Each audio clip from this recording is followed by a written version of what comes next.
नमस्कार विद्यार्थी मित्रांनो, MPSC मेन्स 2026 करिता आणि पुढच्या वर्षीकरितासुद्धा म्हणजे 2027 करिता GS4 म्हणजे एथिक्स, इंटिग्रिटी आणि ॲप्टिट्यूड हा जो मेन्सचा सब्जेक्ट आहे, पेपर 4 जो आहे आपला जनरल स्टडीजचा, त्याच्यासाठी आपण एथिक्सचा कोर्स सुरू आज करतो आहे. आता एथिक्स हा जो सब्जेक्ट आहे, आता आपला नवीन जो आपला पॅटर्न यावर्षी आपला सुरू झालेला आहे 2025ला, त्याच्यामध्ये ऑप्शनल सब्जेक्ट आहेत, इतर GS1, 2, 3 आहे आणि एथिक्स आहे. तर हा पेपर मुळात थोडासा वेगळा आहे. बाकी जे जनरल स्टडीज आहेत त्याच्यामध्ये तुम्ही बघाल तर हिस्ट्री असेल, पॉलिटी असेल, GS2मध्ये हिस्ट्री, GS1मध्ये जॉग्रफी आहे, तिकडे GS1मध्ये, GS3मध्ये इकॉनॉमिक्स आहे. बट हा जो सब्जेक्ट आहे याचा तुमच्या प्रिलिम्सशी डायरेक्टली काही संबंध नाही आहे. आणि मेन्समध्ये सुद्धा जर आपण बघितलं तर हा एक स्पेशल पेपर आहे. GS4मध्ये हा येतो कम्प्लिटली. ठीक आहे, तर त्याचा सिलेबस आपल्याला दिलेला आहे. आणि या पेपरचं महत्त्व काय आहे, सगळ्यात महत्त्वाचा भाग तो आहे की हा पेपर इंट्रोड्यूस का केला गेला. UPSCमध्ये सुद्धा हा पेपर आहे, मागच्या बऱ्याच वर्षापासून UPSCमध्ये पण हा पेपर आहे. तर याचं महत्त्व काय आहे.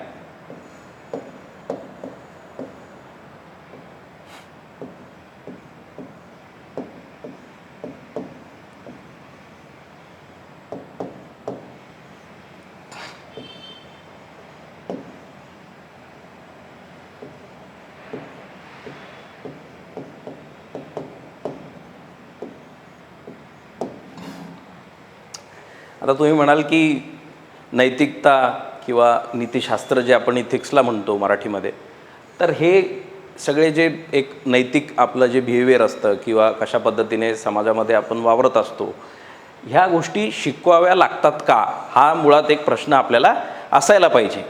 आता आपण बघतो की बरेच सिव्हिल सर्वंट जे आहेत हे वेगवेगळ्या याच्यामध्ये स्कॅम्समध्ये वगैरे सापडतात, है ना. आत्ता तुम्ही बघितलं असेल की मध्य प्रदेशमध्ये ते एक मोठा स्कॅम तिथे झाला. तिथे बरेच IAS IPS ऑफिसर त्याच्यामध्ये इन्वॉल्ड होते. मागच्या वर्षी तुम्ही एक न्यूज ऐकली असेल की ओडिसा कॅडरच्या एका नव्याच सिव्हिल सर्वंटनी, IAS ऑफिसरनी एक काहीतरी 10-20 लाखाची लाच घेताना त्यांना पकडले, रंगेहात पकडलं. तर ह्या गोष्टी जरी आहेत, म्हणजे आता UPSCमध्ये हा सब्जेक्ट ऑलरेडी इंट्रोड्यूस्ड आहे, त्याचा अभ्यास करूनसुद्धा लोक जातात, त्यांचा रँक येतो किंवा ते सिलेक्ट होतात आणि समाज त्यांच्याकडे एक आदर्श व्यक्ती म्हणून बघतो, तरीसुद्धा ते अनैतिक जे बिहेवियर आहे, अनैतिक जे वर्तन आहे त्याच्यामध्ये सापडतात. तर हा पेपर असण्याचा फायदा काय नेमका, पहिला प्रश्न हा आपल्याला समजला पाहिजे. आता आपल्या मनात एक प्रश्न येऊ शकतो की आपली जी लाईफ आहे, इंडिव्हिज्युअल लाईफ असेल म्हणजे वैयक्तिक जीवन आपलं असेल आणि सामाजिक लाईफ आहे, आपली कम्युनिटी लाईफ आहे, त्याच्यामध्ये आपण सगळे फार एक कॉम्प्लेक्स याच्यामध्ये जगत असतो. एक कॉम्प्लेक्स विश्व आपलं असतं. डेली लाईफमध्ये आपल्या काही डिलेमाज असतात, है ना. डेली लाईफमध्ये आपल्याला असे वेगवेगळे प्रश्न पडतात की ज्यामध्ये आपल्याला कळत नाही, ज्यामध्ये आपल्याला तितकं नॉलेज त्या गोष्टीबद्दल नसतं किंवा त्या गोष्टीला समजण्या इतकी जी एक अंडरस्टँडिंग लागते, ती जी एक रॅशनॅलिटी लागते, ठीक आहे, ती एक विवेकबुद्धी जी लागते, ती कधी कधी आपल्याकडे नसते. ठीक आहे, तर सिव्हिल सर्वंटची जी एक त्याची जी पोस्ट आहे किंवा त्याला जे कार्य पुढे जाऊन समाजात करायचं आहे, त्याच्याकडे समाज एक आदर्श व्यक्ती म्हणून बघतो, त्याच्यावर खूप जास्त जबाबदारी असते. तर त्याला वेगवेगळ्या प्रसंगांमध्ये त्यांनी कशा पद्धतीने स्वतःला नियंत्रित ठेवावं, त्यांनी कशा पद्धतीने काय चूक आहे, काय बरोबर आहे, काय योग्य आहे, काय अयोग्य आहे, याचा त्यांनी अंदाज कसा घ्यावा किंवा कोणत्या परिस्थितीमध्ये त्यांनी कुठल्या गोष्टीला जास्त महत्त्व द्यावं, हे समजण्यासाठी नीतिशास्त्राचा अभ्यास करणं गरजेचं आहे. ठीक आहे, आता त्यात मुळात एक गोष्ट की नीतिशास्त्राचा अभ्यास जर तुम्ही केला तर तुम्ही नैतिक व्हाल, म्हणजे तुम्ही फार एक एथिकल इंडिव्हिज्युअल व्हाल, याची गॅरंटी आहे का, तर नाही. हे सुद्धा आपण असं म्हणू शकत नाही की तुम्ही नीतिशास्त्राचा अभ्यास केला असेल तर तुम्ही नैतिक व्यक्ती असाल. असे बरेच व्यक्ती आहेत की ज्यांनी अभ्यास जरी कुठल्या गोष्टीचा केलेला नसतो किंवा ते शिक्षितसुद्धा नसतात, पण ते एक नैतिक जीवन जगत असतात. तर डायरेक्ट याचा संबंध कशात येतो की तुम्ही पुढे जाऊन सिव्हिल सर्वंट होणार आहात, अधिकारी होणार आहात, प्रशासकीय सेवेमध्ये तुम्ही असणार आहात, तर तिथे अलॉंग विथ तुमचं इंडिव्हिज्युअल कॉन्शियन्स, तुमचं स्वतःचं जे कॉन्शियन्स आहे, जे आपल्याला आतमधून नेहमी सांगत असतं की काय बरोबर आहे, काय चूक आहे, कुठली गोष्ट आपण योग्यरित्या करायला पाहिजे है ना, ह्या गोष्टी आपल्या आतमधून सुरू असतात. अलॉंग विथ दॅट ते जे आपलं इंडिव्हिज्युअल कॉन्शियन्स आहे त्याच्यासोबत कुठे कसे निर्णय घ्यायचे, कोणत्या पद्धतीने घ्यायचे, त्याच्या मागे काय रिझन असायला पाहिजे, ती समज येण्यासाठी आपल्याला इथिक्स, इंटिग्रिटी अँड ॲप्टिट्यूड हा सब्जेक्ट आपल्याला इंट्रोड्यूस झालेला आहे. ठीक आहे.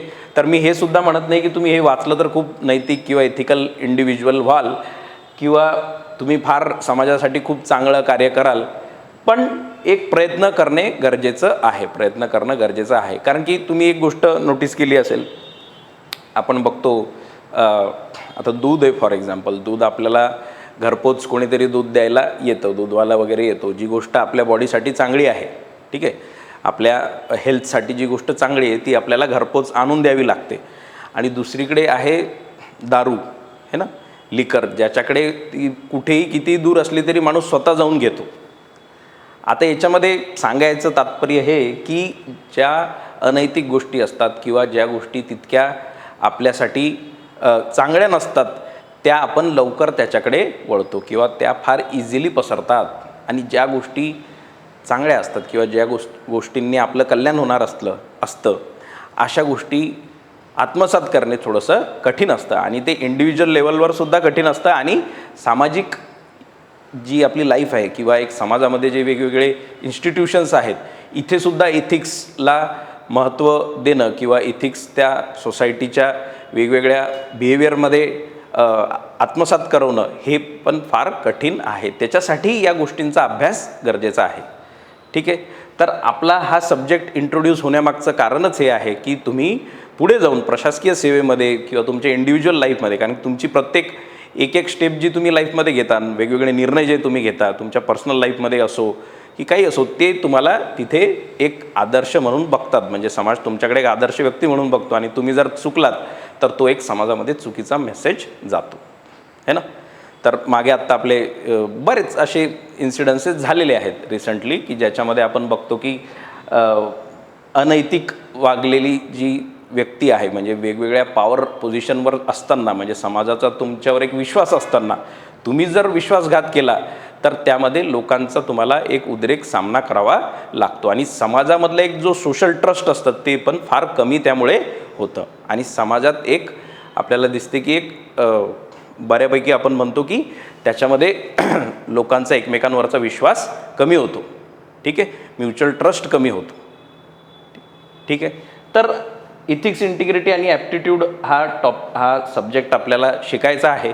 आपण तो कशा पद्धतीने घेणार हे मी तुम्हाला सांगतो, कारण की या सब्जेक्टला शिकवण्याचे वेगवेगळे लोकांचे आपापल्या लेवलवर समज आहे, वेगवेगळ्या लोकांचा आपला समज आहे. आता पहिली एक गोष्ट त्याच्यामध्ये आहे की कॉन्टेंट.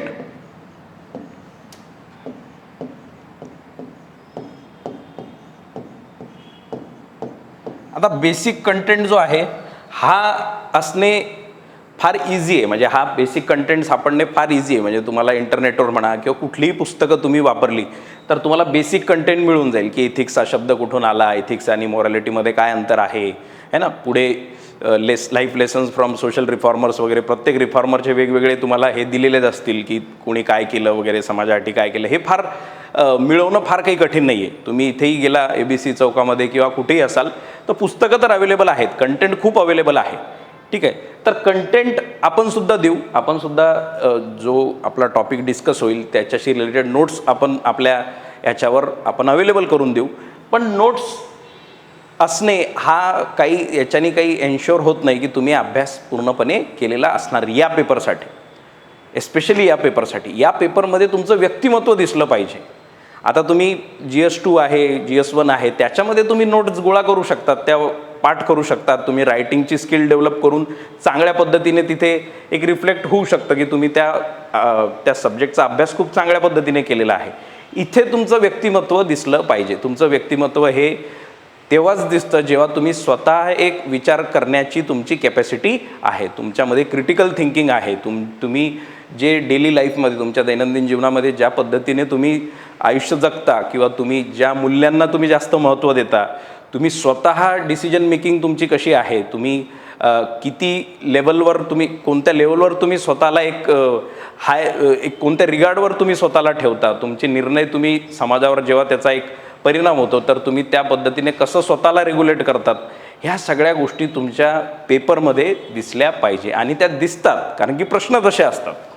म्हणजे फॉर एक्झाम्पल तुम्हाला जर सांगितलं की इंटिग्रिटीबद्दल लिहा किंवा इंटिग्रिटीचं एखादं उदाहरण देऊन तुम्ही इंटिग्रिटी या शब्दाला तुम्ही एक्सप्लेन करा, है ना. Equality, foundational values of civil services हा जो आपला टॉपिक आहे त्याच्यामध्ये तो इंटिग्रिटीचा टॉपिक आहे. तर इंटिग्रिटीला तुम्ही एक्सप्लेन करा, इंटिग्रिटी नेमकी काय असते, ठीक आहे. आणि विथ एन एक्झाम्पल तुम्ही सांगा, कळवा की इंटिग्रिटी काय असते नेमकी.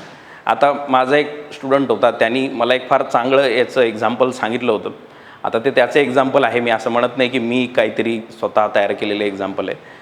तर तो विद्यार्थी होता, तो मला बोलला, म्हणजे दिल्लीला मी एक एथिक्सची बॅच कंडक्ट करायचो तेव्हा त्यांनी मला एक सांगितलेलं की तो बोलला की त्याची मेन्सची एक्झाम होती, UPSC मेन्सची एक्झाम त्याची होती, आणि तिथे एथिक्सच्याच पेपरच्या दिवशी 5 ते 10 मिनटं आधी त्यांना पेपर मिळालेला होता. 5 ते 10 मिनटं आधी त्याला पेपर मिळालेला होता. आणि बरेच असे विद्यार्थी होते की त्यांनी पेपर लिहिणं सुरू केलं. पेपर लिहिणं त्यांनी सुरू करून टाकलं. म्हणजे 9:30 ते 12:30 जर पेपरचा टाईम असेल, तसा दुपारच्या सेशनमध्ये असतो, तर फॉर एक्झाम्पल जर 9:30 ते 12:30 जर असेल तर 5-10 मिनटं आधी मिळाला म्हणजे एखाद प्रश्नाचा फायदा होऊ शकतो. म्हणजे खूप इम्पॉर्टंट असतात 5 ते 10 मिनटं. तर त्यांनी ती गोष्ट तिथे बघितली की हा पेपर आहे एथिक्सचा, म्हणजे तुमचे जे मॉरल डिसिजन्स आहेत त्याचा एक ॲनालिसिस या पेपरमध्ये होतं. आणि तुम्ही तोच पेपर लिहायला आलेला असताना तुम्ही अशी गोष्ट करता की जी त्या पेपरच्या मागे जो उद्देश होता त्याच्यामध्ये फिट बसत नाही. तर त्यांनी असं बघितलं की मी तर त्याच वेळेला तो पेपर सुरू केला आणि इंटिग्रिटीवर आलेल्या प्रश्नामध्ये त्यांनी तेच जे एक्झाम्पल आहे वेळेवर जे त्यांनी बघितलं त्याच्या लाईफमध्ये जे तिथे घडत होतं पेपरच्या एक्झॅक्ट आधी, ते त्यांनी तिथे मांडलं. तो बोलला की सर प्रॉबेबली मला त्याच्यामुळे त्या वर्षी चांगले मार्क आले. ओव्हरऑल माझा पेपर काही खूप चांगला गेला नव्हता, म्हणजे मी तितका प्रिपेअर्ड नव्हतो, पण मी स्वतःहून जे बघत होतो किंवा मी जे एक्सपिरियन्स करत होतो आणि माझं एक स्वतःचा जो एक मॉरल कंपास आहे त्याला मी ज्या पद्धतीने समजण्याचा प्रयत्न करत होतो तिथून माझ्याकडे वेगवेगळे एक्झाम्पल्स आले. आणि ते एक्झाम्पल मी आन्सरच्या माध्यमातून, म्हणजे वेगवेगळ्या प्रश्नांना जे आपण आन्सर लिहितो, विचारले जातात जे प्रश्न, त्याच्यामध्ये मी टाकण्याचा मी प्रयत्न केला. ठीक आहे. तर हे त्यांनी मला सांगितलेलं एक एक्झाम्पल होतं, फार मला म्हणजे सांगावं असं वाटलं की तुम्ही या पर्टिक्युलर सब्जेक्टचा म्हणजे GS4चा अभ्यास हा फक्त बुकिश पद्धतीने करू शकत नाही. तुम्ही you cannot study it only on the basis of content. ठीक आहे. You have to be aware.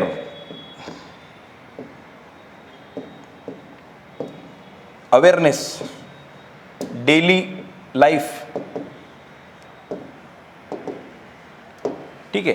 आता या पेपरमध्ये किंवा GS4मध्ये जेव्हा तुम्ही उत्तरं लिहाल तर तिथे तुम्ही मोनोटोनस बुकिश उत्तरं जे लिहिता की कुठल्याही याच्यामध्ये गांधीजींना घेऊन यायचं, कुठल्याही याच्यामध्ये काहीतरी शास्त्रीजींचं जे एक्झाम्पल आहे ते लिहायचं, किंवा कुठला एखादा सिव्हिल सर्वंट आहे ॲमस्ट्रॉंग पॅमे, त्यांनी ते तिकडे हे बनवलं होतं, काय आपला रस्ता बनवला होता तिकडे नॉर्थ ईस्टमध्ये, तर त्यांनी ते स्वतःहून केलं वगैरे, तेच एक्झाम्पल वारंवार घेऊन येणे. अशोक खेमकांनी काय केलं तेच वारंवार घेऊन येणे, याला काही अर्थ नाही. तुम्ही त्यांना लिहा, म्हणजे हे असे जे एक्झाम्पल आहेत त्यांना तुम्ही तुमच्या आन्सरमध्ये कोट करा, पण त्यांचा अतिरेक कधी होतो जेव्हा तुम्ही स्वतः काही विचार करत नाही. तर हा पेपर तुम्हाला तेव्हाच फायद्याचा ठरेल जेव्हा तुमची विचार करण्याची शक्ती ही वाढलेली आहे, आणि ती या कोर्सच्या माध्यमातून वाढायला हवी अशी माझी अपेक्षा असेल किंवा असा माझा प्रयत्न असेल की तुमची मेंटल कॅपॅसिटी जर वाढली, तुम्ही जर का त्या पद्धतीने विचार करायला लागलात आणि उत्तरांमध्ये ते तुम्ही टाकू शकलात. आता ती एक वेगळी स्किल आहे, म्हणजे बऱ्याचशा लोकांना इमॅजिन होतं पण ते उत्तरामध्ये मांडता येत नाही.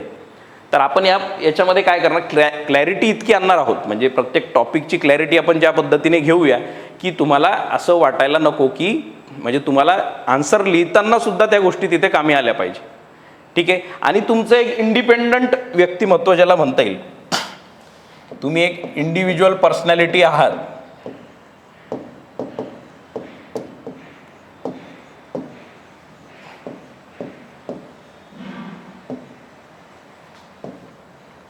तुम्ही एक इंडिव्हिज्युअल पर्सनॅलिटी आहात हे आपल्याला त्या पेपरमध्ये दिसलं पाहिजे.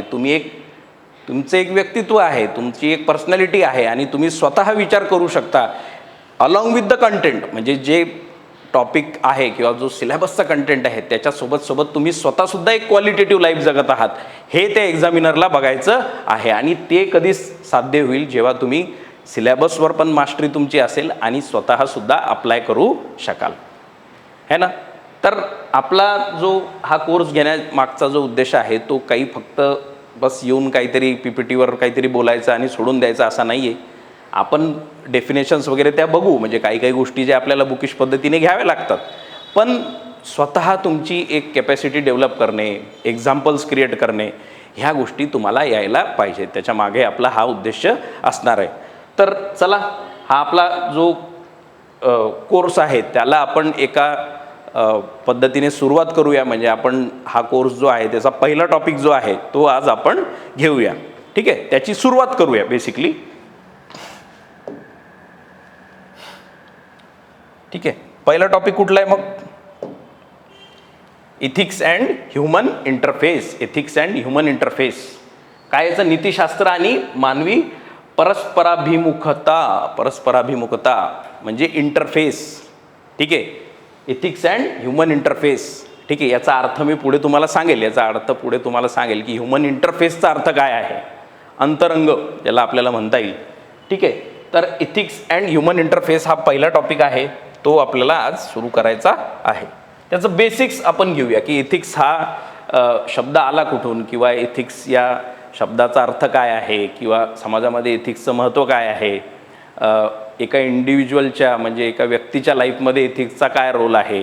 ठीक आहे, नैतिक काय आहे, म्हणजे इथिकल काय आहे, अनएथिकल काय आहे, नॉन एथिकल काय आहे, हे पण आपण बघणार आहोत. तर सगळ्यात पहिला भाग की इथिक्स हा शब्द एथॉस या शब्दापासनं आला. एथॉस या शब्दापासनं तो आलेला आहे. ठीक आहे, एथॉस हा ग्रीक शब्द, याच्यातनं तो आलेला आहे. त्याचा अर्थ काय होतो? चारित्र्य म्हणजे कॅरेक्टर, है ना, किंवा कस्टम, हॅबिट, हा त्याचा अर्थ होतो. ठीक आहे, मराठीमध्ये आपण त्याला नीतिमत्ता, है ना, नीतिमत्ता आणि नीतिशास्त्र त्या पद्धतीने आपण त्याला दोन्ही इंटरचेंजेबली आपण वापरतो. ठीक आहे, तर एथिक्सचा नेमका अर्थ काय? म्हणजे आता एथिक्सची डेफिनेशन आहे समजा की तत्त्वज्ञानाची एक शाखा आहे. It is a branch of philosophy. फिलॉसॉफीची एक ब्रँच आहे, म्हणजे फिलॉसॉफी स्वतःमध्ये एक खूप मोठं शास्त्र आहे. फिलॉसॉफीची एक ब्रँच एथिक्स आहे. ठीक आहे, आपल्याला जनरल स्टडीज 4मध्ये फक्त फिलॉसॉफी आहे, एथिक्स आहे, फिलॉसॉफी नाही आहे. ठीक आहे, त्याची एक ब्रांच ही आहे.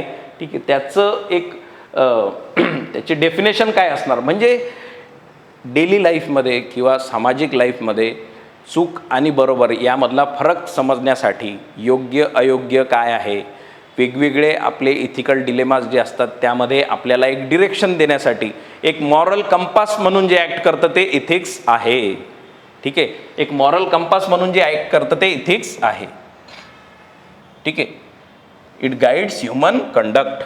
ठीक आहे, मानवी वर्तनाला दिशा दाखवणारे एक होकायंत्र आहे. मानवी वर्तनाला दिशा दाखवणारे एक होकायंत्र सारखे आहे एथिक्स. ठीक आहे, तर एथिक्सचं हे हा जो एक म्हणजे नेमकं आपल्याला त्याला एक साध्या भाषेत जर आपण बघायचं म्हटलं तर एथिक्स काय आहे. ठीक आहे, आता समजा एक तुम्ही आहात, एक इंडिव्हिज्युअल आहे. ठीक आहे, फॉर एक्झाम्पल मीच आहे समजा, तन्मय.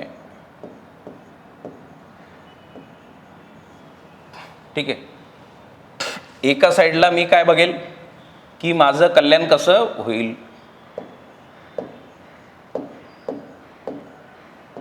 ठीक आहे, वेलफेअर कसं होईल.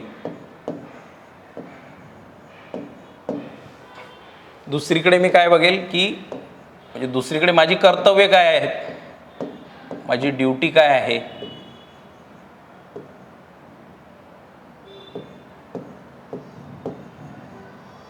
माझे कर्तव्य काय आहे. आता मी स्वतःची लाईफ बेटर करण्यासाठी, माझं आयुष्य चांगल्या पद्धतीने जगण्यासाठी, माझं स्वतःचं कल्याण करून घेण्यासाठी मी विविध गोष्टी करेल, है ना. मी पैसा कमवण्याचा प्रयत्न करेल, नाव कमवण्याचा प्रयत्न करेल, पॉवर कमवण्याचा प्रयत्न करेल आणि एक शांत आणि चांगलं आयुष्य जगण्याचा मी प्रयत्न करेल. पण त्याच्यासोबत सोबत जेव्हा माझा समाजाशी संबंध येतो, मी एकट्यात तर काही करणार नाही.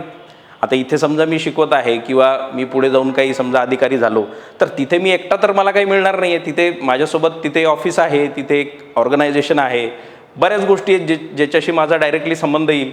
तर तिथे माझ्या काही ड्युटीजसुद्धा असतील, माझे काही कर्तव्य असतील, है ना. माझं काही तिथे कर्तव्य असेल की जे मला पार पाडावंच लागेल, त्याच्याशिवाय मी तिथे टिकू शकणार नाही. तर एका साईडला आपण बघू की आपण स्वतःचं कल्याण करण्याचा प्रयत्न करतो, स्वतःचं वेलफेअर आपल्या मनात असतं, आपलं डेव्हलपमेंट आपल्या मनात असतं किंवा त्याच्यासाठी आपण झटत असतो. आणि दुसऱ्या साईडला आपण बघतो की आपले कर्तव्य काय आहेत, आपले कर्तव्य काय आहेत. तर एथिक्सचा रोल काय आहे की याच्यामध्ये एक समतोल कशा पद्धतीने ठेवता आला पाहिजे. ठीक आहे, एथिक्सचा रोल आहे की याच्यामध्ये तुम्ही कशा पद्धतीने एक बॅलेन्स तयार करावं. ठीक आहे, याच्यामध्ये कशा पद्धतीने तुम्ही एक बॅलेन्स तयार करता आला तुम्हाला पाहिजे. सो एथिक्सचा रोल हा आहे आपल्या जीवनामध्ये आणि समाजामध्ये सुद्धा. कारण की प्रत्येक व्यक्ती जर काय एक बॅलेन्स समजून इथे कार्य करायला लागला, कृती करायला लागला, तर तो एक नैतिक समाज तिथे आपण घडवू शकतो. ठीक आहे, तर तुम्ही तुमच्या इंडिव्हिज्युअल लाईफमध्ये फार वेलफेअर ओरिएंटेड असाल, तुमचं स्वतःचं तुम्हाला विकास करायचा असेल, पण त्यासोबत एक ड्युटीसुद्धा तुम्हाला ती करावी लागते. ठीक आहे, आणि वैयक्तिक जीवनातसुद्धा है ना, वैयक्तिक जीवनातसुद्धा काही आपल्या ड्युटीज असतात. तुम्ही तुमचं लग्न झालेलं असेल, आईवडिलांशी संबंधित तुमची काही ड्युटी असते, तर प्रत्येक ठिकाणी ड्युटी आणि याच्यामधला जो एक भाग आहे तो एथिक्स आपल्याला एक मॉरल कंपाससारखा गाईड करतो. ठीक आहे, तो एथिक्स जो हा एक सब्जेक्ट आहे किंवा नीतिशास्त्र आहे, हे आपल्याला सांगतं की तुम्ही अशा या सिच्युएशनमध्ये किंवा तुमच्या लाईफमध्ये किंवा तुमच्या जगण्यामध्ये कशा पद्धतीने तुम्ही स्वतःला हाताळू शकता. ठीक आहे, तर हे तुम्हाला एक अंदाज इथे आला असेल की एथिक्सचं नेमकं अर्थ काय आहे. तर योग्य अयोग्य, राईट ऑर रॉंग, या सगळ्या गोष्टींमध्ये आपल्याला एक अंदाज क्रिएट करून देणे किंवा एक आपल्याला एक डिरेक्शन देणे, हे काम एथिक्सचं आहे, नीतिशास्त्राचं हे काम आहे. आता हा सब्जेक्ट जो आहे नीतिशास्त्र, जरी सब्जेक्ट हा फार नंतर बनला, हा फार उशिरा बनला, पण ॲरिस्टॉटल यांच्या कामामध्ये आपल्याला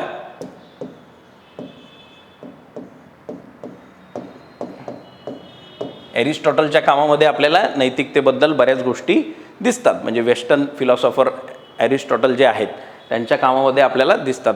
वरतून आपण तुम्ही सॉक्रेटिसचं एक वाक्य ऐकलं असेल,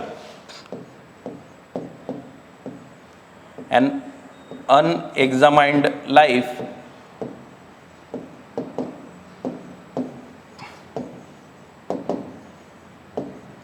इज नॉट वर्थ लिव्हिंग.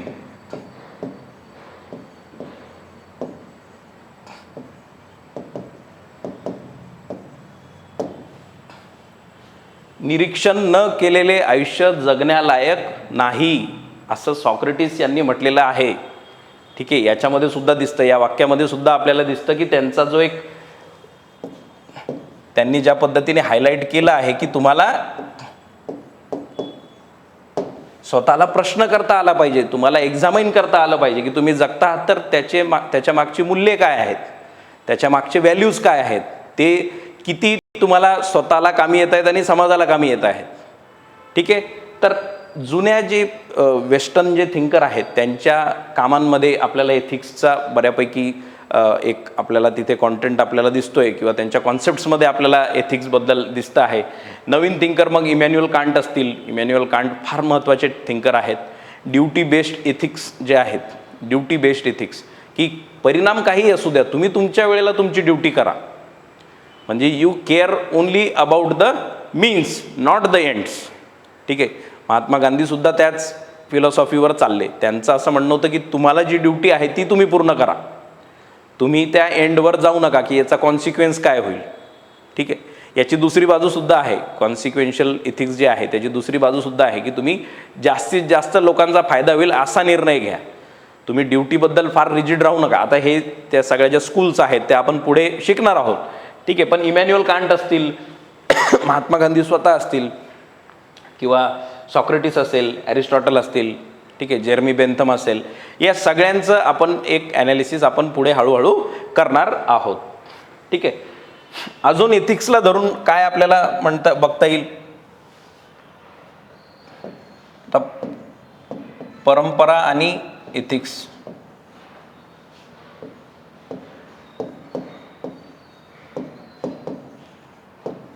आता परंपरेने चालत आलेल्या सगळ्याच गोष्टी ह्या एथिकल असतील का? सगळ्याच गोष्टी एथिकल असतील असं आपल्याला मानता येत नाही. बऱ्याच गोष्टी ज्या परंपरेने चालत आलेल्या आहेत त्या आपण आता त्या करत नाहीत, है ना. आपण आधी बघितलं की आपल्या सोसायटीमध्ये काय होतं, अस्पृश्यता होती, म्हणजे अनटचेबिलिटी होती. आपण कॉन्स्टिट्युशनली आर्टिकल 17च्या स्वरूपात आपण बघितलं की ॲबॉल्युशन ऑफ अनटचेबिलिटी, आपण त्याला आता मान्य करत नाही. तर परंपरेने आलेली प्रत्येक गोष्ट ही एथिकल असणे गरजेचं नाही आहे, ठीक आहे. पण याचा अर्थ हाही नाही की परंपरेत असलेल्या सगळ्याच गोष्टी अनएथिकल आहेत. परंपरेत असलेल्या सगळ्याच गोष्टी अनएथिकल आहेत असं सुद्धा नाही. अतिथी देवो भवबद्दल आपण ऐकलेलं आहे. अतिथी देवो भव आपण म्हणतो ना, तर ती चांगलीच गोष्ट आहे, एथिकल आहे, नैतिक आहे, है ना. तर परंपरा आणि एथिक्सबद्दलचा हा एक एक एक बेसिक समज तुम्हाला द्यायचा प्रयत्न होता, परंपरा आणि एथिक्स, है ना. दुसरी एक गोष्ट की प्रत्येक गोष्ट, आधुनिक गोष्ट ही नैतिकच आहे हे सुद्धा खोटं आहे. म्हणजे प्रत्येक आधुनिक गोष्ट ही नैतिकच असेल हे सुद्धा खोटं आहे, है ना. म्हणजे जरी नवीन जे व्हॅल्यू सिस्टम आला, म्हणजे तुम्ही बघाल ती एनलायटनमेंटचा जो काळ असेल, प्रबोधन काळ जो असेल वेस्टर्न याच्यामध्ये, वेस्टमध्ये, आणि आपल्या इथले पण जे सोशल रिफॉर्म मुवमेंट असतील हे नवीन व्हॅल्यू सिस्टमवर बेस्ड आहेत. तर याच्यावर आपल्याला काय मिळालं, नवीन आपण समाजासाठी एक नवीन बाजू मांडली. म्हणजे जे जुन्या परंपरा होत्या त्याच्यापासून आपण दूर आलो, ठीक आहे. पण प्रत्येक नवीन गोष्ट ही एथिकल असायला पाहिजे हे सुद्धा खरं नाही आहे, हे सुद्धा तितकं खरं नाही आहे, ठीक आहे. हे बेसिक एथिक्सचं आपण काहीतरी आपण बघतोय की एथिक्स या शब्दाचा अर्थ कुठून आला आणि याचा परंपरेशी काय संबंध आहे, है ना, याचा आधुनिकतेशी काय संबंध आहे, मॉडर्निटीशी काय संबंध आहे, हे बेसिकच आपण आता सध्या बघतोय. मी तुम्हाला खूप टेक्निकल याच्यामध्ये घेऊन जात नाही. काही नावं मी तुम्हाला सांगितलेली आहेत, इमॅन्युअल कांट असेल, महात्मा गांधी असतील, किंवा इतर सुद्धा जी नावं आपण बघितली, ॲरिस्टॉटल, सॉक्रेटिस, हे हळूहळू आपल्या सिलेबसमध्ये पुढे येणार आहे. पण सध्या तुम्ही बेसिकवर लक्ष द्या, किंवा हा सब्जेक्ट आपल्याला का आहे, याचं काय महत्त्व आहे, एथिक्स हा शब्द कुठून आला, या गोष्टींकडे आपण सध्या लक्ष देत आहोत, ठीक आहे. तर एथिक्स आणि परंपरा याच्यावर आपण बघितलं, ठीक आहे. आता एथिक्सचा कोर फोकस काय आहे, what should a person do in a particular situation, what should a person do in a given situation. त्याला एक परिस्थिती त्याच्यासमोर आलेली आहे, विशिष्ट परिस्थितीत माणसाने काय केले पाहिजे, या मूलभूत प्रश्नाचे उत्तर नीतिशास्त्र देते. या मूलभूत प्रश्नाचे उत्तर नीतिशास्त्र देते, ठीक आहे. आता तुम्ही बऱ्याचदा आपण बघतो की मूव्हीजमध्ये, पिक्चर जे आहेत, आपण तुम्ही चित्रपट बघत असाल तर त्यामध्ये बऱ्याचदा असे कॅरेक्टर्स असतात की त्यांच्या फेवरमध्ये आपण जायला लागतो, जरी ते कधी कधी चुकीची गोष्ट करत असतील, पण आपल्याला असं वाटतं ती त्यांच्यासाठी बरोबर आहेत. आणि असं होऊ शकतं तुमच्या स्वतःच्या आयुष्यामध्ये की तुम्हाला असे काही निर्णय घ्यावे लागतील की जे तुमच्या मनाविरोधात आहेत, किंवा जे अनैतिक आहेत, सामाजिक जीवनामध्ये ते अनैतिक आहेत, ठीक आहे. तर एथिक्स या शब्दाचं काम, या विषयाचं काय एक महत्त्व आहे की ते तुम्हाला, की विशिष्ट परिस्थितीमध्ये आपण माणसाने कसं वागायला हवं हे आपल्याला एक त्याचं उत्तर नीतिशास्त्र आपल्याला देते. त्याचं उत्तर आपल्याला नीतिशास्त्र देते. तुम्ही तो बघितला असेल ना पिक्चर आर्टिकल 15. आता तिथे तो जेव्हा त्याची पोस्टिंग होते तर त्याला दिसते की सिस्टम कशा पद्धतीने चालते. सिस्टममध्ये जे एक दीनदलित दुबळे लोक आहेत त्यांच्याबद्दल कसं डिस्क्रिमिनेशन समाजामध्ये आहे किंवा सिस्टममध्ये आहे, तर त्याच्या विरोधात उभं राहण्यासाठी तो कसा लढा त्यामध्ये देतो किंवा त्याला कशी जाणीव होते, त्या गोष्टी तिथे दिलेल्या आहेत. तर त्याच्यामध्ये सतत एक डिलेमा असतो की माझ्या सिनियरला मी रिस्पेक्ट देऊ की सिस्टमला मी, सिस्टम ज्या पद्धतीने चालतं आहे त्या पद्धतीने मी पण ती गोष्ट तशीच सुरू ठेवू की मी याच्या विरोधात जाऊ. तर कुठेतरी एक नीतिशास्त्र आहे, नीतीशी रिलेटेड जे नॉलेज आहे ते आपल्याला कामी येतं जेव्हा अशा डिलेमाज आपल्यासमोर असतात, ठीक आहे. आता सेम परिस्थिती आहे, तुम्ही कुठल्याही आजही कोणत्याही देशातल्या कोणत्याही राज्यात जा, तिथे तुम्हाला अशी परिस्थिती तुम्हाला जाणवेल की जिथे तुम्ही ॲज अन इंडिव्हिज्युअल वेगळा विचार करता आणि सिस्टम वेगळा विचार करता. आता तिथे तुम्हाला एक तो डिलेमा नेहमीच राहणार आहे आणि तो डिलेमा समजण्यासाठी इथिक्सचा अभ्यास फार गरजेचा आहे. ठीक आहे. सो इथिक्सचं काम काय आहे? Its core focus is to in given situation, विशिष्ट परिस्थितीमध्ये तुम्ही कसं वागावं. त्यानंतर एक ऑब्जेक्टिव्ह स्टँडर्ड आहे, मी आत्ता सांगितलं तुम्हाला. ठीक आहे. विवेकनिष्ठ आणि वस्तुनिष्ठ तत्वांवर आधारित आहे. विवेकनिष्ठ आणि वस्तुनिष्ठ तत्वांवर आधारित असते. ठीक आहे. आता उदाहरणार्थ आपण बघतो की मेडिकल इथिक्स आहे ना. मी तुम्हाला कसं सांगितलं, वेलफेअर आणि दुसरीकडे काय आहे, कर्तव्य आहे. ठीक आहे. एथिक्स आपल्याला सांगतं की आपलं कर्तव्य आपल्याला कोणत्या लेवलपर्यंत करायचं आहे. ठीक आहे. आता फॉर एक्झाम्पल मेडिकल इथिक्स असतात, वॉर इथिक्स असतात, तुम्ही ऐकलंय नाही सगळं, मीडिया इथिक्स असतात. ठीक आहे. आता फॉर एक्झाम्पल मेडिकल इथिक्स आहे, तर मेडिकल इथिक्समध्ये आपण काय म्हणतो की पेशंट डिसाईड करेल की त्याला कुठली ट्रीटमेंट करायची, तुम्ही त्याला कंपल्शन नाही करू शकत. आता एका अर्थाने तुम्ही जर बघाल तर तुम्हाला असं वाटतंय की म्हणजे फॉर एक्झाम्पल तुम्ही डॉक्टर आहात, तुम्हाला असं वाटतं की यांना या गोष्टीची गरज आहे, पुढे जाऊन या ट्रीटमेंट आता जर केली तर पुढे त्यांना तितका त्रास होणार नाही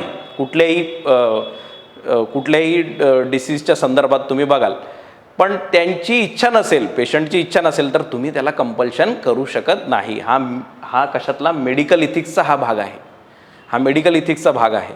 तर मी जी तुम्हाला डेफिनेशन सांगितली होती किंवा एक बेसिक लेवलवर आपण एथिक्स काय करतं हे समजण्याचा आपण जो प्रयत्न केला होता, तिथे मी काय सांगितलं होतं की स्वतःचं वेलफेअर म्हणजे सेल्फ वेलफेअर अँड ड्युटीज याच्यामध्ये एक मध्यस्थ करायचं काम कोणाचं आहे, तर एथिक्सचं आहे. एखादा अनएथिकल डॉक्टर काय करेल, तो म्हणेल की नाही तुम्हाला करावंच लागेल, त्याच्याशिवाय तुमचं काही होणार नाही. ठीक आहे. किंवा त्याला कंपल्शन करेल. पण मेडिकल एथिक्स काय सांगतात की तुम्ही त्या गोष्टीबद्दल समोरच्याला कंपल्शन करू शकत नाही, तुम्ही त्यांना जी खरी परिस्थिती आहे ती सांगायला पाहिजे. ठीक आहे. आणि निर्णय हा त्यांच्यावर राहील. पेशंटची स्वतःची एक ऑटोनॉमी आहे. ठीक आहे. तर याच्यावरून आपल्याला काय कळतं की एक ऑब्जेक्टिव्ह स्टँडर्डवर एथिक्स बेस्ड असतात है ना. एक ऑब्जेक्टिव्ह स्टँडर्ड वस्तुनिष्ठ तत्वांवर ते आधारित असतात, व्यक्तिनिष्ठ तत्वांवर आधारित नसतात. म्हणजे ते कोणाच्या ओपिनियनवर चालत नाहीत. माझं ओपिनियन आहे की नाही तुम्ही यावेळेस म्हणजे मी डॉक्टर आहे, मी म्हटलं तुम्ही आत्ताच सर्जरी करायला पाहिजे, त्याशिवाय तुम्ही जगणार नाही. आता त्याला तुम्ही एकदम असं इंडिव्हिज्युअल ओपिनियनसारखं बघू शकत नाही. काहीतरी एक इव्हॅल्युएशनसाठी स्टँडर्ड लागेल ना, एक ऑब्जेक्टिव्ह स्टँडर्ड लागेल की ज्याच्याने तुम्ही निर्णय घ्यायचा आहे की नाही घ्यायचा आहे हे डिसाईड होईल. तर मेडिकल इथिक्समध्ये तशा पद्धतीने ते जे एक लॉज आहेत किंवा एक अनरिटन रूल्स आहेत ते त्यांना फॉलो करावे लागतात. And same is with international ethics. आजकाल इंटरनॅशनल इथिक्ससारखा काही प्रकार उरला नाही आहे बिकॉज ऑफ डोनाल्ड ट्रम्प यांनी इंटरनॅशनल इथिक्स हा मुद्दाच संपवलेला आहे. त्यांनी कुठल्याच गोष्टीला मान्यता ते देत नाहीत. ठीक आहे. तर ते थोडंसं आहे, चिंतेची गोष्ट ती आहे. त्यानंतर आपण बघतो मीडिया इथिक्ससुद्धा आपण ऐकलं असेल. आपल्या देशात तर मीडिया इथिक्स हा प्रकारच मुळात संपलेला आहे. आत्ता ते चाललं आहे ना मीडियाचा आणि ते टीचर्सचं भांडणमध्ये सुरू होतं. आता त्या मेनस्ट्रीम मीडिया जो आहे हिंदी न्यूज चॅनल्सचा, तो तुम्हाला माहिती आहे, तो त्यांचे काही इथिकल स्टँडर्ड्स खूपच खालच्या स्तरावर गेलेले आहेत. मागच्या काही वर्षात तर ते खूपच जास्त गेलेले आहेत. ते आपल्या ऑपरेशन सिंदूर वगैरेच्या वेळेस तुम्ही बघितलं असेल, ते एकदम तिकडे होते, इस्लामाबाद आणि लाहोर, तिकडून ते ऑपरेट करत होते, इकडे लोकांना काहीतरी सांगत होते. म्हणजे त्यांचं काम काय की तुम्ही जी परिस्थिती आहे ती लोकांपर्यंत पोहोचवणे. पण ते काय करत होते, TRPसाठी ते काहीही करत होते की लोकांमध्ये एक भावना निर्माण करायची, जास्तीत जास्त लोक बघतील, त्यातून ते पैसा कमवतील. तर मीडिया इथिक्स त्यांनी तिथे ते घालवलं है ना, त्याची बिलकुलच त्यांनी काळजी केलेली नाही. तर इथिक्स जे आहेत हे एक ऑब्जेक्टिव्ह स्टँडर्डवर बेस्ड आहेत. ठीक आहे. वस्तुनिष्ठ स्टँडर्डवर ते बेस्ड आहेत. ते असे इंडिव्हिज्युअल ओपिनियन, ॲनेक्डोट्स याच्यावर ते डिपेंडंट नाही आहेत. कळालं तुम्हाला. तर पुढचा पॉईंट काय आहे, आता ethics and human interface. Ethics आणि ह्युमन इंटरफेस हा खूप आपल्या टॉपिकचंच हे नाव आहे. त्याच्या आधी इथिक्स काय आहे हे सांगणं महत्त्वाचं होतं, म्हणून आपण इथिक्स या शब्दाकडे थोडंसं आपण महत्त्व दिलं. आपल्याला ते समजणं गरजेचं होतं की इथिक्सचा रोल काय आहे ते. ठीक आहे. आता इथिक्स अँड ह्युमन इंटरफेस, आता इथिक्सच्या ज्या कॉन्सेप्ट आहेत किंवा इथिक्सचा जो एक समज आहे सोसायटीमध्ये, आपण बघतो की अरे हा नैतिक माणूस आहे, तर त्याला असं काहीतरी समाजातून टाकून दिल्यासारखं केलेलं आहे आपल्या समाजाने. तुम्ही बघितलं असेल की अरे तो फारच तो प्रत्येक गोष्टीमध्ये त्याचं एक तत्त्वज्ञान असतं, अशा लोकांना आपण व्हॅल्यू करत नाही. ठीक आहे. आणि असं म्हटलं जातं की हे इथिकल गोष्टी वगैरे या प्रॅक्टिकल लाईफमध्ये ह्या काही कामाच्या नसतात, प्रॅक्टिकल लाईफमध्ये याचं काहीच महत्त्व नसतं, असं आपल्याला एक समाजामध्ये चित्र आपल्याला दिसतं की यांचं काहीच महत्त्व उरलेलं नाही आहे. पण इथिक्स अँड ह्युमन इंटरफेस काय सांगतो की इंडिव्हिज्युअल लाईफमध्ये, कम्युनिटी लाईफमध्ये, ऑर्गनायझेशनल लेवलवर, गव्हर्नमेंटच्या वेगवेगळ्या कामांमध्ये, कामकाजामध्ये आणि सगळीकडे प्रत्येक ॲक्शनमध्ये कुठे ना कुठे एथिक्सचा रोल येतो. आणि त्याच्यासाठी इथिक्सचा जो एक संबंध आहे आपल्या डिसिजन मेकिंगशी, आपल्या कृत्यांशी, आपल्या बिहेवियरशी, आपल्या आचरणाशी, हे खूपच महत्त्वाचे आहे. इथिक्स अँड ह्युमन इंटरफेस समजणे त्याच्यासाठी एक्स्ट्रीमली इम्पॉर्टंट आहे. आणि त्याच्यात सगळ्यात महत्त्वाचा भाग हा येतो की इंडिव्हिज्युअलला, म्हणजे माणसाला एक फ्री विल आहे. ठीक आहे, माणसामध्ये एक फ्री विल आहे. तो अत्यंत क्रूर कृत्यसुद्धा करू शकतो आणि खूप चांगले कृत्यसुद्धा करू शकतो. पण त्याला जर का मॉरल गायडन्स नसलं, त्याला जर का माहीत नसलं की राईट अँड रॉंगमधला फरक किती आहे किंवा कोणत्या सिच्युएशनमध्ये कुठली गोष्ट बरोबर आहे किंवा चूक आहे, याला आपण किती महत्त्व दिलं पाहिजे, याच्याबद्दलचा एक बेस, फाउंडेशन त्याला सोसायटीने दिला नाही किंवा त्याचं स्वतःचं नॉलेजच तितकं नसलं तर तो कशाही पद्धतीने वागू शकतो. तर ह्युमन इंटरफेस जो आहे, ह्युमन लेवलवर आपण ज्या पद्धतीने लोकांसोबत एक संवाद आपला असतो, एक परस्पर संबंध आपला असतो डेली लाईफमध्ये, म्हणजे आपल्या नातेवाईकांमध्ये, आपल्या घरी, आपल्या बायकोसोबत किंवा जे काही तुमचे रिलेशन असतील, तिथेसुद्धा एथिकल गोष्टींना बऱ्याच वेळेस आपल्याला जाणवतं की अरे यार, ही गोष्ट त्याला सांगू की नाही सांगू, की मी ही चूक केलेली आहे, याच्याबद्दल मी त्याच्यासमोर बोलू की नाही बोलू. या प्रत्येक याच्यामध्ये काहीतरी इथिकॅलिटीचा रोल येतो. ठीक आहे. So to understand the necessity of ethics in daily life, ethics and human interface आपल्याला समजणं गरजेचं आहे. आलं लक्षात? ठीक आहे. Where moral principles interact with, guide and evaluate human behaviour, choices and action. आपल्या डेली लाईफमध्ये जे चॉईसेस ॲक्शन्स आहेत, या सगळ्यांना समजण्याचं काम आपल्याला करावं लागेल. It studies how abstract ethical concepts, ठीक आहे, अमूर्त concepts manifest in practical daily human conduct. ठीक आहे.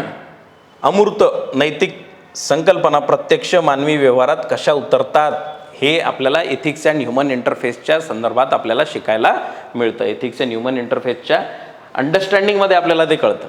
ठीक आहे. आता बऱ्याचशा अशा कन्सेप्ट आहेत की गांधीज टॅलिस्मॅन म्हणून तुम्ही ऐकलं असेल, की गांधीजी काय म्हणतात की ज्या म्हणजे सगळ्यात जे समाजातले सगळ्यात दीनदुबळे, वल्नरेबल जे लोक आहेत, त्यातला जो शेवटचा माणूस आहे, की जो समाजाच्या त्या रांगेत सगळ्यात शेवटी आहे, तुम्ही कुठलंही कृत्य करताना त्या व्यक्तीला याचा काही फायदा होणार असेल तर ते कृत्य करा, असं गांधीजी म्हणतात. That is Gandhi's talisman. आता हे ऐकायला खूप जास्त ॲबस्ट्रॅक्ट वाटतं, पण human interface, ethics and human इंटरफेसमध्ये आपण काय बघतो किंवा आपण काय शिकण्याचा प्रयत्न करतो की ह्या कॉन्सेप्ट्स कशा डेली लाईफमध्ये ॲप्लिकेबल आहेत. ठीक आहे. डेली लाईफमध्ये याची ॲप्लिकेबिलिटी काय आहे हे समजण्यासाठी इथिक्स अँड ह्युमन इंटरफेस हा टॉपिक महत्त्वाचा आहे. लक्षात आलं तुमच्या? आता याच्या डायमेन्शन्स आहेत काही. इंडिव्हिज्युअल लेवलवर आहे, जशा पद्धतीने मी तुम्हाला सांगितलं. ठीक आहे. इंडिव्हिज्युअलचा स्वतःचा एक कॉन्शियन्स आहे, इनर कॉन्शियन्स, त्याचे मूल्य आहेत, व्हॅल्यूज आहेत, त्याचं कॅरेक्टर आहे, शेप देअर डिसिजन. ठीक आहे. Shape their decisions. ठीक आहे. विवेक, बुद्धी, मूल्य आणि चरित्र तिच्या निर्णयांना कसे आकार देतात. त्यानंतर सोशल लेवलवर आहे, how human बिंग्स interact with one another, families, communities, वेगवेगळ्या लेवलवर कशा पद्धतीने एकमेकांशी लोक वागतात, तिथेसुद्धा आपण ह्युमन इंटरफेस बघतो. इथिक्स आणि ह्युमन इंटरफेसचा एक कोर डायमेन्शन सोशल लेवलवर पण आहे. ठीक आहे. Shared norms, empathy and collective responsibility. ठीक आहे. आता कोविडमध्ये वगैरे आपण बघितलं ना की एक कलेक्टिव्ह रिस्पॉन्सिबिलिटी आपल्याकडे होती.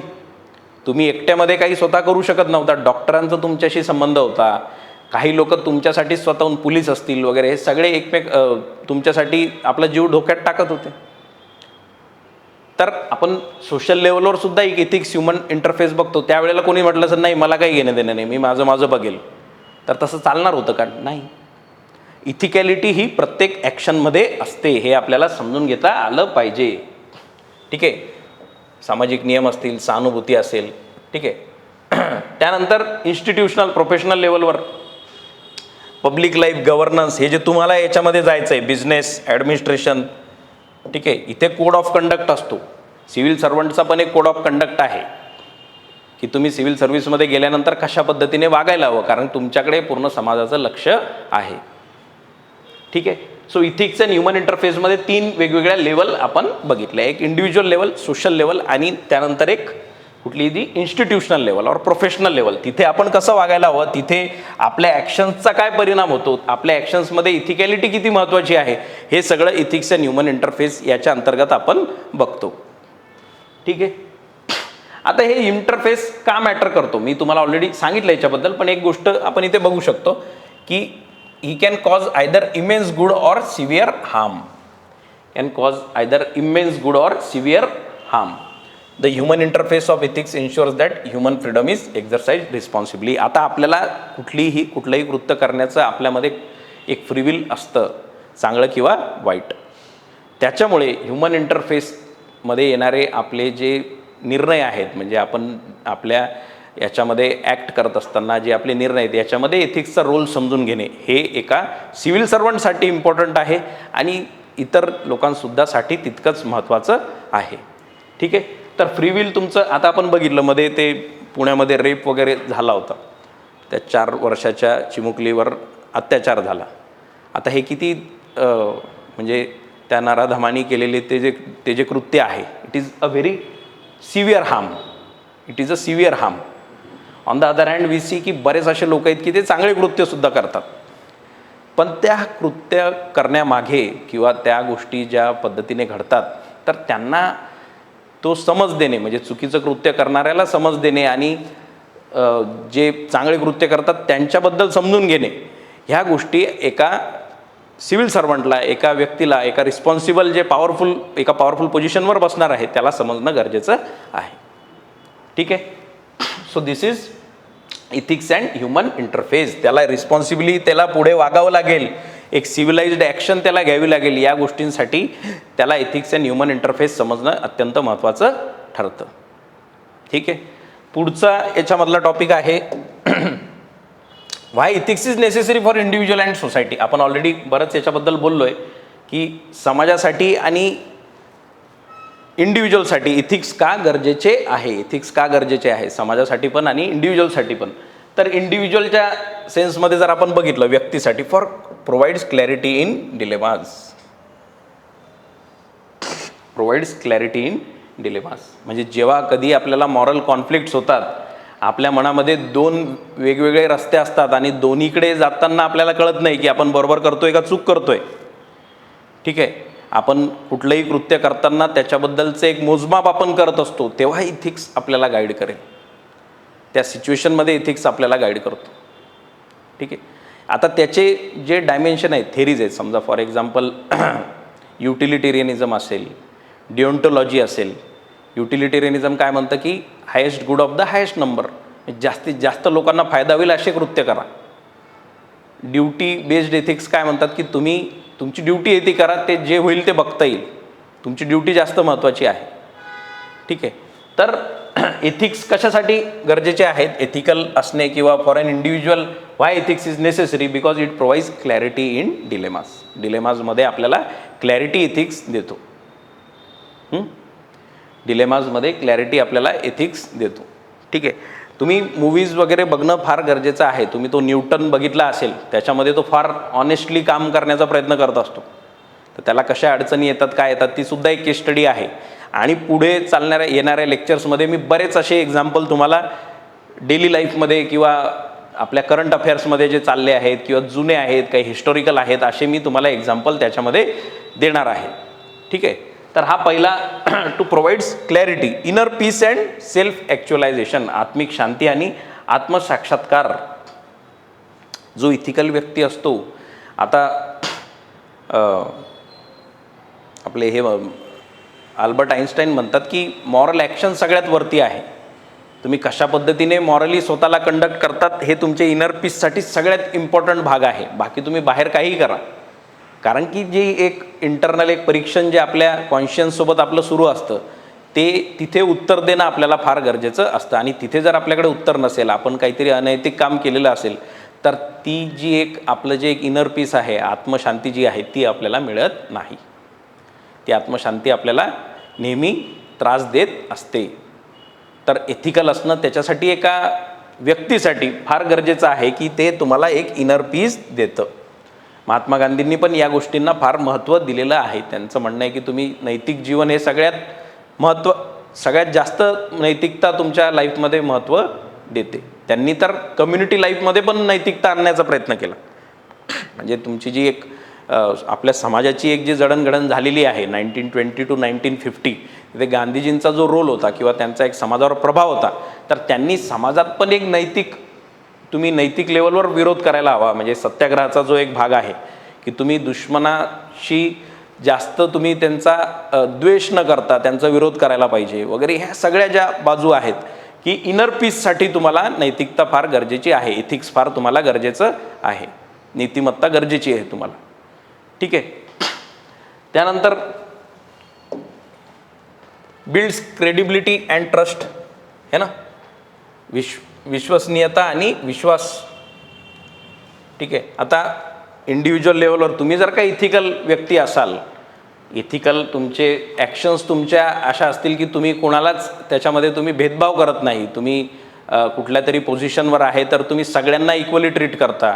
आता तुकाराम मुंडेंचं प्रकरण फार गाजतं आहे, कारण की त्यांच्याकडे ते फूड डिपार्टमेंटच्या चार्ज दिलेला आहे आणि ते सगळ्यांनाच फाईलवर घेत आहेत आणि त्यांचा एक काम करण्याची पद्धत तशी आधीपासनं आहे. तिथे काही कोणी मोठा आहे छोटा आहे वगैरे असं ते बघत नाही आहेत. तर इथिकल तुम्ही जर असाल तर तुमची एक ट्रस्ट असते, तुमची क्रेडिबिलिटी असते, तुमचा एक विश्वसनीयता तुमची डेव्हलप होते जर तुम्ही स्वतः एथिकल असाल तर, है ना. ते म्हणतात अरे तो त्याच्याकडे जाऊ नका, तो कोणाचंच ऐकत नाही. तर एथिकल व्यक्तीला एक त्याची एक क्रेडिबिलिटी असते, है ना. आपण बघतो ना बरेच असे जे IAS ऑफिसर्स वगैरे आहेत, त्यांनी जर का चांगलं काम सुरुवातीला केलं तर त्यांचं प्रमोशन सरळ वरती होतं, सेंटरमध्ये त्यांना बोलवतात, कारण की त्यांच्या कामाची पद्धत ती सगळ्यांनी बघितलेली असते. ठीक आहे. पुढे सोसायटीसाठी का एथिक्स गरजेचे आहे, सोसायटीसाठी पण एथिक्सचं महत्त्व का आहे, तर maintain social order and harmony, सामाजिक सुव्यवस्था आणि सलोखा मेंटेन राहण्यासाठी एथिक्सचं महत्त्व आहे. कुठली सोसायटी जर का अनएथिकल झाली तर तिथे शांतता राहत नाही. कुठल्या सोसायटीमध्ये करप्शन जर का खूप वाढलं, कुठल्या सोसायटीमध्ये लोक एकमेकांबद्दल त्यांना आदर नसला, एक म्युच्युअल ट्रस्ट जर का लोकांमध्ये नसला, तर तो समाज टिकू शकत नाही. तर एथिक्स हा सामाजिकदृष्ट्या फार महत्त्वाचा भाग आहे. ठीक आहे. तुम्ही कुठल्या तरी एथिकल प्रिन्सिपल्सवर तुम्हाला ॲग्री करावंच लागेल, अदरवाईज उद्या असं होईल की कोणी कोणाला मारेल आणि काही करेल, है ना. काहीतरी इथिकल प्रिन्सिपल्स आहेत ना ज्याच्यावर आपण ॲग्री केलेलं आहे, आपल्या संविधानामध्ये आपण ॲग्री केलेलं आहे की या गोष्टींवर आपण सगळ्यांचं एकमत झालेलं आहे, ह्या गोष्टी आपण करणार नाही, त्या पद्धतीने आपण लॉज बनवलेले आहेत. ठीक आहे. पण एथिक्स त्याचा एक बेस आहे, ठीक आहे. तर सामाजिक जीवनात एक social order, it maintains social order, promotes justice and equality, न्याय आणि समता. ठीक आहे. जे वल्नरेबल सेक्शन्स आहेत, मार्जिनलाइज्ड आहेत, है ना, यांना एक समता आणि म्हणजे इक्वॅलिटी आणि जस्टिस, न्याय, हे इथिकल समाजाचं एक लक्षण आहे. जो समाज इथिकल आहे तिथे जे असे लोक आहेत की ज्यांच्याकडे तितकी पॉवर नाही आहे, ज्यांच्याकडे तितकी संसाधनं नाही आहेत, त्यांनासुद्धा एक डिग्निफाईड लाईफ जगण्याची संधी तिथे दिली जाते. ठीक आहे. तर आपल्या इथे आपण DPSPमध्ये वगैरे बघतो, है ना, की ओल्ड एजवाले असतील किंवा प्रेग्नंट वुमेन असेल, म्हणजे ज्याही असे लोक आहेत की ज्यांच्याकडे स्वतःची तितकी पॉवर नाही आहे, ठीक आहे, मार्जिनलाइज सेक्शन्स असतील, तर त्यांना न्याय मिळवून देणे हे एका एथिकल समाजाचं लक्षण आहे. आपल्या कॉन्स्टिट्यूशनमध्ये त्याचं रिफ्लेक्शन आपल्याला दिसून येतं. ठीक आहे. तर सोसायटीच्या लेवलवर सुद्धा it promotes justice and equality. ठीक आहे. नैतिक चौकटीमुळे समाजातील दुर्बल आणि वंचित घटकांच्या हक्कांचे रक्षण होते आणि शोषणाला आळा बसतो. ठीक आहे. आता आधी आपण जेव्हा बघितलं तर आपल्या याच्यामध्ये जाती व्यवस्थेमुळे शोषण आपल्या समाजामध्ये व्हायचं. आधी आपण आजही आपल्याला बरेच तसे इन्सिडेंट दिसतात, पण त्याच्यावर आपण आळा घातलेला आहे. कशामुळे? कारण की आपण एथिकली ॲग्री केलेलं आहे की अनटचेबिलिटी, अस्पृश्यता ही समाजामध्ये नसायला हवी. ठीक आहे. तर तो एक एथिकल भाग आहे आपल्या डिसिजन घेण्याचा, आणि एथिकल सोसायटी असल्यामुळे आपल्याला त्याच्यामध्ये आपण एक जस्टिस आणि इक्वॅलिटी आपण प्रमोट केलेली आहे. आपल्या प्रिएम्बलमध्ये सुद्धा ती आपल्याला दिसते. समजतंय तुम्हाला की एथिकल समाज का आपल्याला हवा आहे? Mutual trust. ठीक आहे. म्युच्युअल ट्रस्ट फॉस्टर करतो. इट फॉस्टर्स म्युच्युअल ट्रस्ट, परस्पर विश्वास. समाजामध्ये एकमेकांवर जर का विश्वास नसेल, गव्हर्नमेंटमध्ये, स्कूल, म्हणजे वेगवेगळ्या इन्स्टिट्यूशन्समध्ये, तर सिटिझन्स त्यांच्यावर विश्वास ठेवणार नाहीत जर का तिथे त्यांनी व्यवस्थितरित्या एथिकॅलिटी पाळली नाही. आत्ताच तुम्ही एक्झाम्पल घ्या की नीटची जी परीक्षा आहे, नीटच्या परीक्षेमध्ये काय गोंधळ झाला है ना.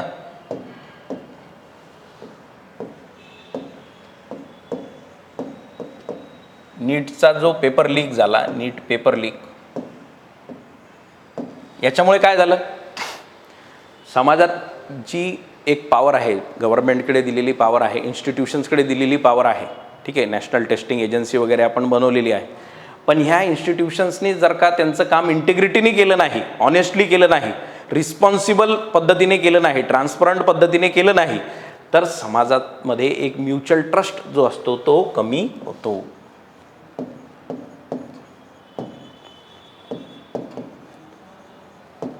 म्युच्युअल ट्रस्ट, परस्पर विश्वास हा कमी व्हायला लागतो.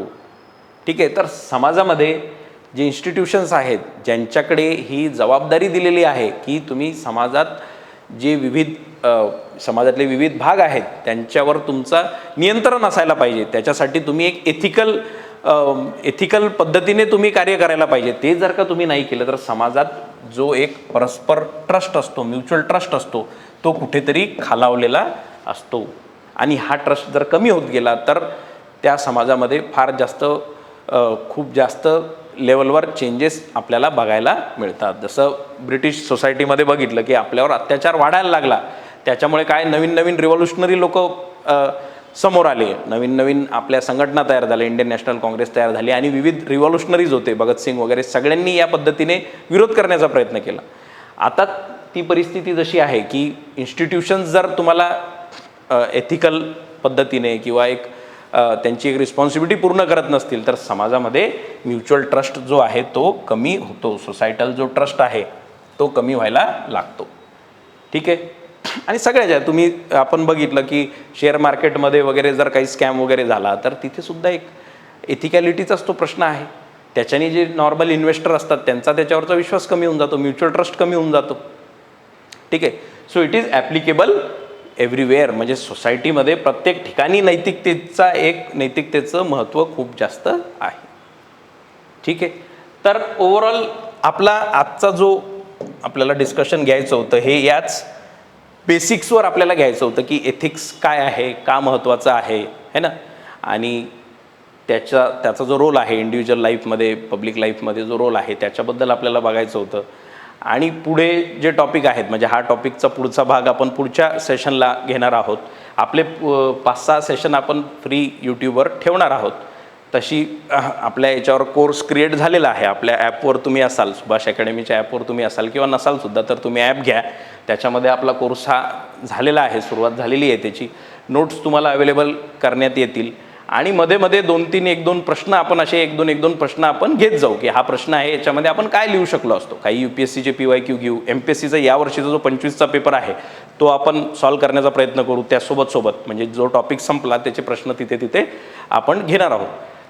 इंग्लिश मराठी हे बायलिंग्वल फॉर्ममध्ये ते असं असणार आहे. त्याच्याने दोन्ही माध्यमातल्या विद्यार्थ्यांना फायदा होतो. ठीक आहे.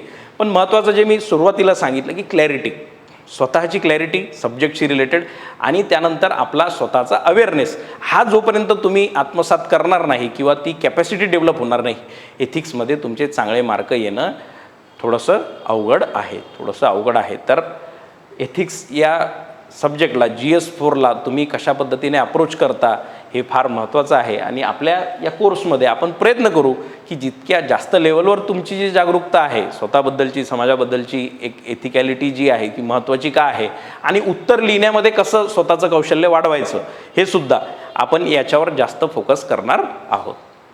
ठीक आहे, तर आजचं सेशन आपण इथे थांबूया. पुढच्या सेशनमध्ये आपण हा जो टॉपिक आहे इथिक्स अँड ह्युमन इंटरफेस, हा जो पहिला टॉपिक आहे याच्यातले जे पुढचे सब टॉपिक्स आहेत ते आपण त्यामध्ये ॲड म्हणजे त्याच्यावर आपण डिस्कशन करूया. ठीक आहे, तर धन्यवाद.